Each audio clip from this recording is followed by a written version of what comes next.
Lezzetler kanalımıza hoş geldiniz. Bugün güzeller güzeli halam gelmiş. Hadi bir pasta yapalım. Hadi başlayalım. 2 paket kakaolu pudingimizi döktük. Şimdi 1 litre sütümüzü döküyoruz. Kıvamını alana kadar karıştırıyoruz. Bakın aynen bu şekilde.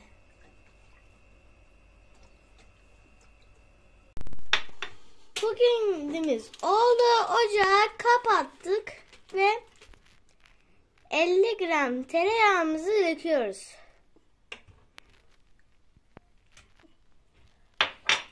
Ve aynen böyle bir daha karıştırıyoruz. Ocağımızın altı kapalı, karıştırarak soğutuyoruz. Tereyağımız eriyince üstünü poşetle kapatıp soğumasını bekliyoruz. 4 adet yumurtamızı kırdık. İçine 1 su bardağı şekerimizi koyuyoruz. Ve güzelce mikserimizi çırpıyoruz.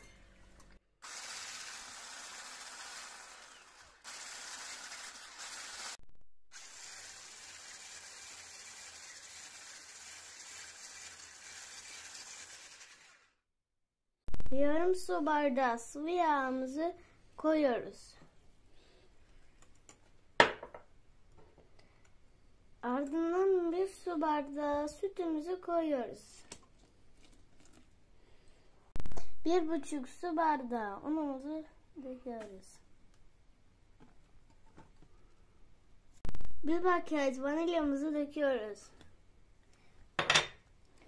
1 paket kabartma tozumuzu döküyoruz. 2 yemek kaşığı kakaomuzu döküyoruz. En düşük devirde karıştırıyoruz.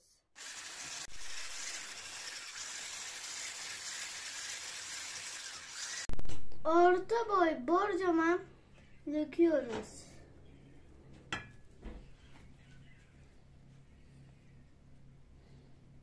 ...180 derece ısınmış fırında 30 dakika pişiriyoruz. Şimdi pudingimizi açıyoruz. Soğumuş kekimizin üstüne döküp yayıyoruz üstüne.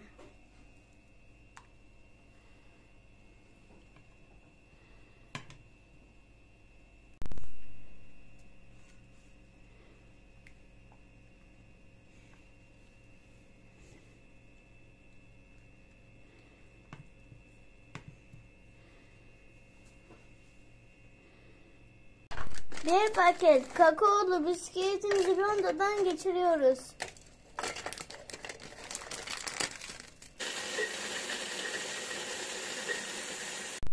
Kakao bisküvitimizi pastamızın üstüne döküyoruz.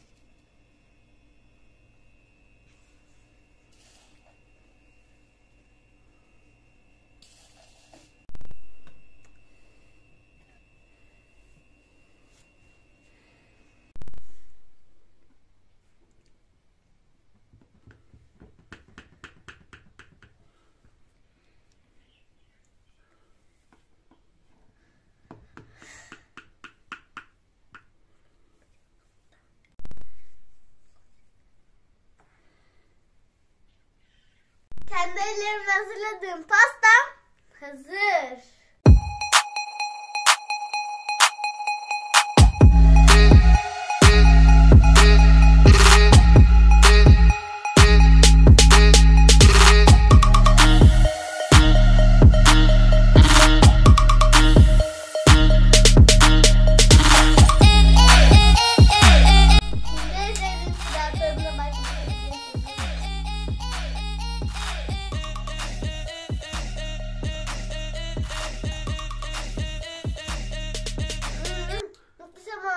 Kanalımıza abone olmayı ve yorum yazmayı unutmayın. Sizi çok seviyoruz. Bay bay.